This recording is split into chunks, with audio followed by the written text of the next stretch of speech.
તો આ તરફ ડભોઈ દલિતોની વસ્તીમાં મુસ્લિમે મકાન ખરીદતા હોબાળો મચ્યો છે। હિન્દુ દલિતોને મહિલા દ્વારા ભારે સૂત્રોચ્ચાર સાથે વિરોધ પ્રદર્શન કર્યું હતું। વણકરવાસમાં મુસ્લિમે મકાન ખરીદ્યું હતું। મુસ્લિમને મકાન ન વેચવા દલિતોએ પ્રાંત અધિકારીને અગાઉ અરજી કરી હતી। હિન્દુ મંદિરોની સામે જ મુસ્લિમે મકાન ખરીદતા રહીશોમાં ભારે રોષ જોવા મળી રહ્યો છે। મુસ્લિમે મકાન ખાલી ન કર્યું તો રહીશો ઉગ્ર આંદોલન કરશે અને આત્મવિલોપનની ચીમકી ઉચ્ચારી છે। આ સમગ્ર વિસ્તાર એ હિન્દુ વસ્તી ધરાવતો વિસ્તાર છે। આ વિસ્તારની અંદર વણકરો, વસાવા, રબારી, તડવી વગેરે સમાજના વ્યક્તિઓ અહીંયા નિવાસ કરે છે। લગભગ આ વિસ્તારની અંદર 4 પેઢીથી લોકો નિવાસ કરે છે। આ વિસ્તારની અંદર કેટલાક મંદિરો આવેલા છે, જેમાં વણકર સમાજની મહાકાલીમાં અહીંયા મંદિર છે અને બાબા રામદેવ કૃષ્ણ કનૈયાલાલનું મંદિર છે। સાથે સાથે હનુમાનજી દાદાનું પણ અહીંયા મંદિર આવેલું છે।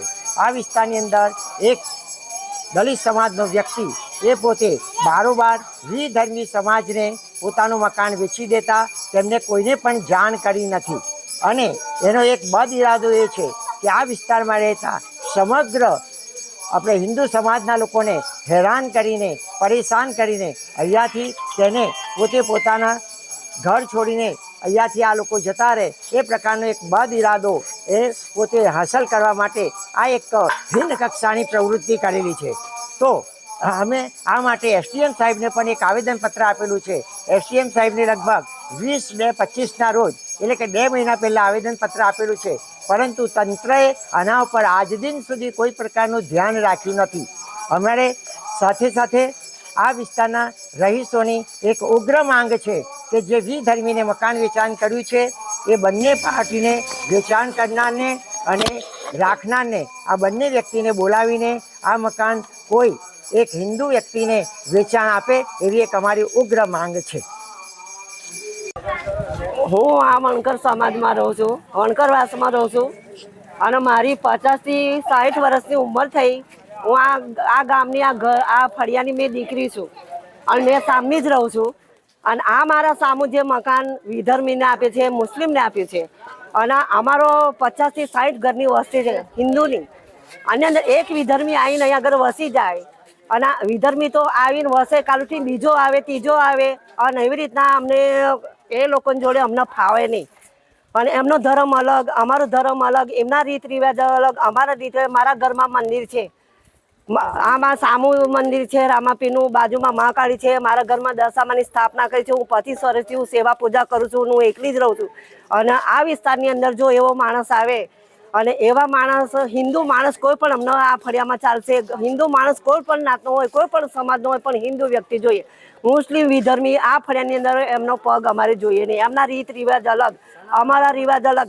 અમારા ફળિયાની અંદર ઘણી નાની નાની દીકરીઓ છે, મોટી મોટી દીકરીઓ, જવાનો રસ્તો અમારા આ છે, રાત્રે જવાનું થાય, દિવસે જવાનું થાય, કોઈ બીમાર થાય જવાનું થાય અને અમારા એ માણસ એક આવે અને અમારા કોઈ દીકરીઓના લગ્ન ના થાય, કેમ કે મુસલમાન એક આવે અને અમારા સમાજમાં જો સાંભળે કે આ ફળિયાની અંદર મુસલમાન આવીને અહીંયા આગળ રહે છે તો અમારા ફળિયાની ઇજ્જત કોઈ રહે નહીં। અમારા સમાજ કોઈ આ ફળિયામાં કોઈ દીકરીને લેવા આવે નહીં, કોઈના લગ્ન પ્રસંગ થાય નહીં અને આ ફળિયું એવું છે, અમારું સંસ્કારી ફળિયું છે।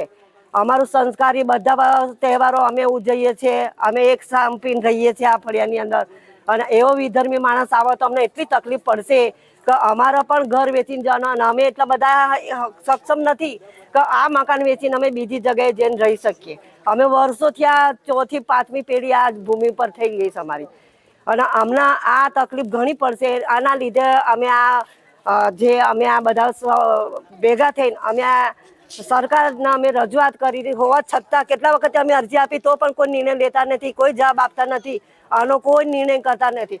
અત્યારે હાલમાં પણ અમારી બધી કોશિશ ચાલુ જ છે પણ અમારું કોઈ સાંભળવા તૈયાર નથી। અને સમગ્ર વિસ્તાર હિન્દુઓની વસ્તી ધરાવે છે, ત્યાં એક મુસ્લિમ વ્યક્તિએ મકાન ખરીદ્યું છે, એનું અમે લોકો વિરોધ કરી રહ્યા છીએ કારણ કે અહીંયા પૂરેપૂરી હિન્દુઓની વસ્તી છે અને જો ત્યાં કોઈ અન્ય જ્ઞાતિનું વ્યક્તિ આવીને વસે, જેમ કે અહીંયા મકવાણા, તડવી ઘણી બધી કાસ્ટના રહી રહ્યા છે અને ત્યાં જો બીજા કોઈ પ્રાંતનું વ્યક્તિ આવીને વસે તો અમને બેન દીકરીઓને બધાને ઘણી બધી મુશ્કેલી આવી શકે તેમ છે.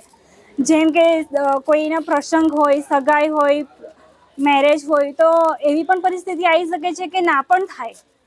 આગળ જતાં એવી પરિસ્થિતિ સર્જાઈ શકે છે કે એ લોકો અહીંયા આવીને વસે તો અમારી બેન દીકરીઓના લગ્નોમાં અને પ્રસંગોમાં તકલીફો ઊભી થઈ શકે છે. ના થાય તો અને ઘણી બધી અહીંયા મંદિર ને એ બધું છે, અમારા રીતિ રિવાજો અલગ છે અને આ જગ્યા એવી છે જ્યાં અમારા પ્રસંગો થાય છે. અને આ જ મકાનની સામે મંદિર પણ આવેલું છે. અમારે હોળી હોય કે કોઈ બી પ્રસંગ હોય તો આ મકાનની બાજુમાં જે જગ્યા છે એ અમારા પ્રસંગો માટેની જગ્યા છે. તો ઘણી બધી અડચણો ઊભી થઈ શકે તેમ છે. જો તમે લોકો જો અહીંયાના કાર્યકરો આ મામલે કોઈ પણ એક્શન નહીં લે તો અમે લોકો એમની કચેરીમાં જઈને ઉગ્ર આંદોલન કરીશું. અમે બસ એટલું જ એમને કહીએ છીએ કે અમારા પક્ષમાં સારો કોઈ નિર્ણય લેવામાં આવે, જેનું આ મકાન છે જે વ્યક્તિએ ખરીદ્યું છે એ બે વ્યક્તિને ભેગા કરીને અમારા પક્ષમાં કોઈ સારો નિર્ણય લે એવી જ અમે આશા રાખીએ છીએ.